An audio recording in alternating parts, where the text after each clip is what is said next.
पिछले कई महीनों से एलआईसी की बात करें तो यहाँ पर जो है नई भर्तियां नहीं हो रही हैं और इसी को मुद्दे पर एलआईसी के कर्मचारी आप देख रहे होंगे कि एलआईसी के दफ्तर पर बड़े पैमाने पे यहाँ पर खड़े हुए हैं और इनकी ये मांगे हैं कि जो रिक्रूटमेंट नहीं हो रहा है वो किया जाए। तो मैं बात करना चाहूँगा आपसे जानना चाहूँगा कि आखिरकार क्या क्या मुद्दे हैं और आपका क्या नाम है? मेरा नाम राजाराम कुंवरे है। मैं मुंबई डिवीजन का पदाधिकारी हूँ। हमारा संगठन का नाम all India insurance employees association. ये संगठन ऑल इंडिया में 85% मेंबरशिप बनाई रखी है। हमारी पहली मांग है कि एलआईसी का इतना कारोबार बढ़ने के बावजूद भी एलआईसी मैनेजमेंट बहुत साल से रिक्रूटमेंट नहीं कर रही है और अभी एलआईसी में ब्रांचेस में पॉलिसी सर्विसिंग के लिए दिक्कत होती है। इसके लिए रिक्रूटमेंट बहुत ज़रूरी है। इसके लिए इस आंदोलन में रिक्रूटमेंट का मुद्दा पहला है। दूसरा मुद्दा है हमारा रिकॉग्नाइजेशन का। रिकॉग्नाइजेशन हर एक क्षेत्र में है, लेकिन एलआईसी में रिकॉग्नाइजेशन यूनियन को नहीं है और वो दूसरी डिमांड है। एलआईसी में यूनियन को रिकॉग्नाइजेशन मिलना चाहिए। वो कैसा भी क्राइटेरिया लगाओ और एलआईसी में चेकअप सिस्टम ले, कोई भी ले। और मैं जानना चाहूँगा, आपसे भी जानना चाहूँगा कि आप लोगों की जो मांगे हैं, रिक्रूटमेंट नहीं हो रहे हैं और रिटायरमेंट लोग हो गए हैं, उनकी जगह खाली है, और क्या क्या मांगे हैं?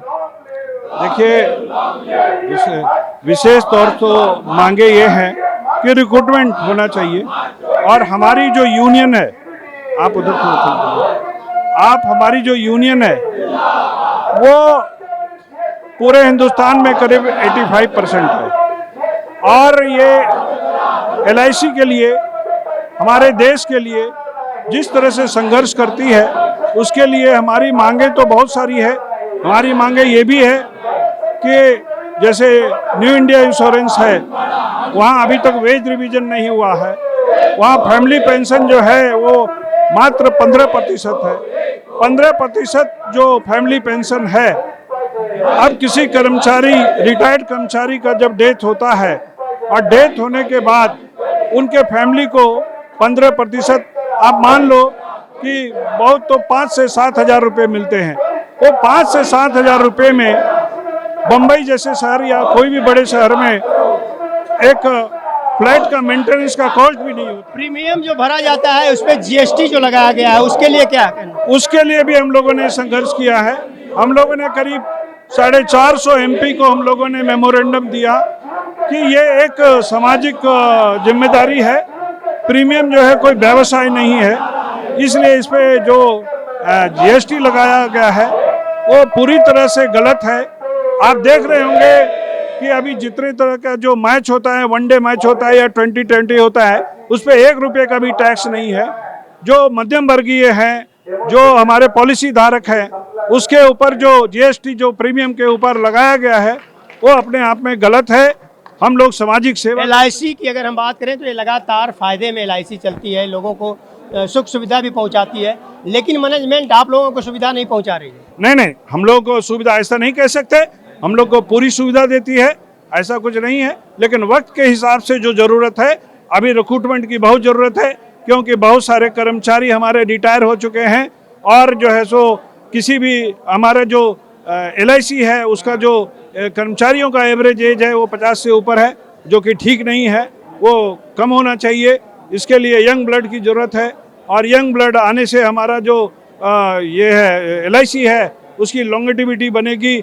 हम बेहतर सेवा पॉलिसी धारकों को दे पाएंगे और हमारा जो रेपुटेशन है कि पूरे वर्ल्ड में हम नंबर 1 ब्रांड है, वो उसको हम कायम रख सकेंगे। और जो सामाजिक सेवा है, आज जो बिजली, पानी और जो भी सुविधाएं, सड़क, पुल, खाद, ये सारी जो आपको मिलती है वो सारे के सारे सब्सिडाइज हैं, क्योंकि हमारा इन्वेस्टमेंट सिर्फ इसी में है और शेयर मार्केट में भी है। लेकिन सामाजिक उत्थान, देश के विकास और देश के उत्थान के लिए भी हमारे जो LIC के पैसे हैं वो लगाए जाते हैं, जिससे कि हमारा देश विकसित हो। और इस तरह से हमारे LIC को बचाए रखने के लिए इन सब मुद्दे पे जो हम लोग संघर्ष कर रहे हैं वो बहुत ही निहायत जरूरी है। मैनेजमेंट को इसको ध्यान देना चाहिए, सरकार को इसमें सहयोग करना चाहिए। आपने देखा कि मैंने जो LIC के कर्मचारी हैं यहाँ उनकी पहली यही मांग है कि खासतौर से जो रिटायर लोग हो रहे हैं उनकी जगह जो खाली हो रही है उसे भरा जाए। वहीं दूसरी तरफ कि इनकी ये भी कहना है